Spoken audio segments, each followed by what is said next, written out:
Hello everyone, welcome to our special spooky 89.9 episode this week. As always, we are covering 3 major stories in just under 90 seconds. I'm Lee Chwi Lynn, embodying the Day of the Dead, joined by Maleficent as well as Audrey Bell.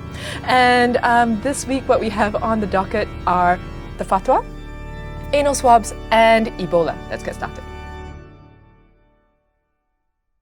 This week, the National Islamic Council issued a fatwa against Halloween, saying that it is firstly a Christian festival, secondly that it honors the dead, which is something that isn't part of Islamic values. And of course, a lot of thoughts have arisen from this. Audrey? First things first, this is not a Christian festival, it's a pagan festival. Yep. Hallows Eve. Well, it doesn't make that any better, right? But what I think the Fatwa Council is trying to say is that it goes against the spirit of Islam and all Sharia principles. Now, I understand that, but is that really the spirit of how we celebrate Halloween here in Malaysia? I think which is local context. Local context. And I don't think anybody really understands, the origins of Halloween. Nobody goes around looking into that. Yeah, nobody celebrates it for the fact that we're celebrating the dead, right? Yeah, Everyone exactly. just wants to get dressed up.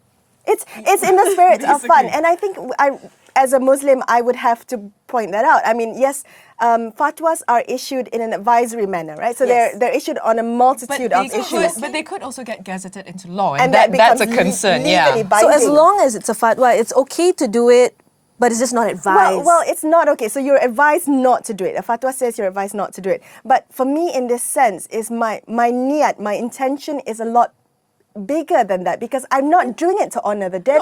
I'm dressed as a Disney character. No, and I'm not honoring the dead. And there is a Malaysian festival that honors the dead, and it's called Ching Ming, and it happens, in April, March, and like when you go into that, then like where does that stop, right? In terms of our culture and how you go about celebrating that. There's also the Christian, not celebration, but All Souls Day, where we honor the dead. But I think Which I think this is being mistaken for in some Yes. sense. But by putting attention to, I just got cut off, right? In our second story of the week, it's been impossible to avoid if you've been anywhere near Malaysia at all in the last week or so. Anal swabs, semen, it's all over the news. It is Sodomy, 3.0 now, Melissa?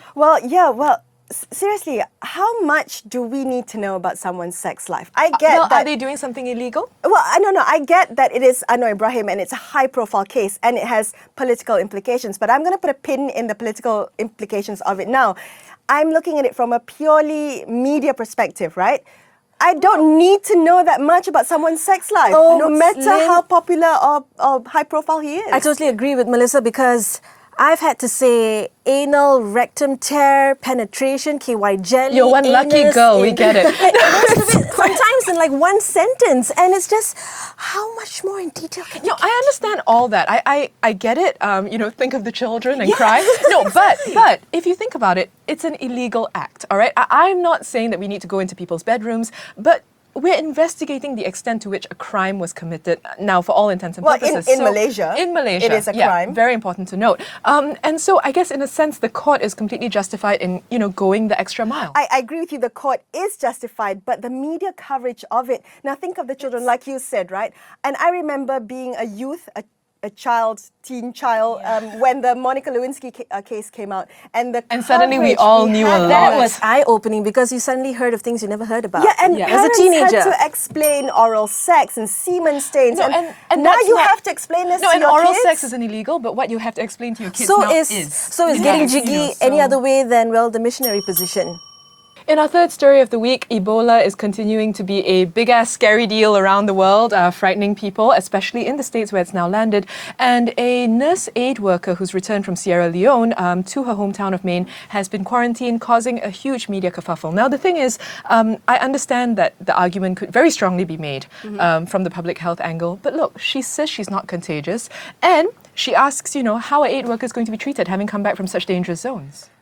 I don't know. I think it's just part of the job that you just stay quarantined for the incubation period for the safety of the general public. Exactly. I mean, can she guarantee that it's zero risk contagion, But right? are we not continuing to feed the fear? This idea that, anybody who might be near but Ebola that's ever fine, should because be... you're thinking about public safety, public health Do you safety. want to take We're the not chance? ready for an outbreak of Ebola. You know what? We really You know not. what? I think if you can't trust science, then where are we going to go with treating this disease. And if science says she's fine, she's fine. But there must be a reason for an incubation period. Why did they specifically put a 21-day incubation period? Generally, for the incubation of the virus, doctors have said, she's not communicable But at this Lynn, point. if she can do this and then help appease the public or allay fears that she is contagious for 21 days, I mean, with the fears of the public, right? Shouldn't the needs of the many outweigh the needs of the few or even the one, to be right? fair, so why can't she just stay at home To be and fair, wait she's it not out? thinking about the public. She is thinking about herself, admittedly, but also the people like her, the people who have gone to risk their lives and are now coming back home, supposedly safe, but being told, no, stay at home. I'm sorry, I don't understand it because she's been there in Sierra Leone. She's seen the repercussions. I mean, why take that chance? And it's because she's there and she has that experience that she says she knows. And it also looks like this is just a ploy for publicity. She just wants her 15 minutes of She fame. did do a good thing. And that is it from us on this special scary episode of 89.9 Seconds. You know the drill. If you have any comments for us, please leave them in the box below. If you want more videos like this, subscribe to video.bfm.my and see you all next week when you might recognize us a little easier. Bye.